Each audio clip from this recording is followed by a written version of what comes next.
The single most important analogy to remember when you want to buy a franchise, almost all of us relate to owning a vehicle of some sort.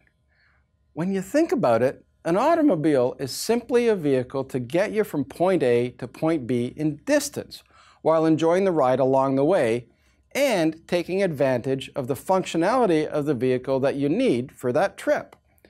If you want to move people, you own a minivan. If you need to move stuff, you own a pickup truck or an SUV. If you like to have fun, you might own a sports car. Well, here's the analogy. A business is also simply a vehicle. Nothing more, nothing less. While an automobile is designed to get you from point A to point B in distance, a business vehicle should enable you to get from point A, where you are presently, to point B in your life, but from a time perspective, instead of from a distance perspective. With an automobile, the progress measurements are in kilometers and possibly hours or days, but with a business, the measurements are very different. From a time perspective, well, we're talking about from months to years, and from a progress perspective, we're talking about progress against your goals instead of against other people's goals. Before you buy a vehicle, it's important to take some time to figure out what you need the vehicle to do, what its payload is, what its fuel efficiency, and obviously how much it costs to purchase and to carry over time. Once you've done that work, you're ready to go shopping for a very narrow range of options.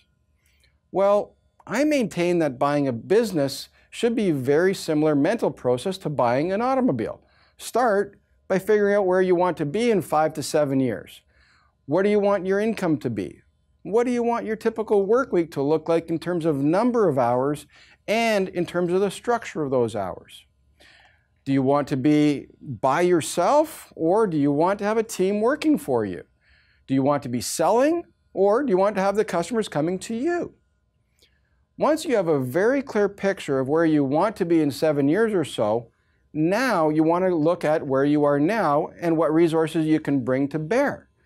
What is your initial investment capability? How long can you go without income? Unfortunately, most people underestimate this question and thus create problems for themselves down the road. How much time do you have to dedicate to the business? There are a myriad of questions that need to get answered prior to you go shopping for your business vehicle, and the more clarity you have in defining your criteria, the easier your search for the ideal business will be. So please, take sufficient time and figure all this out. And if you need help, well, that's what I'm here for.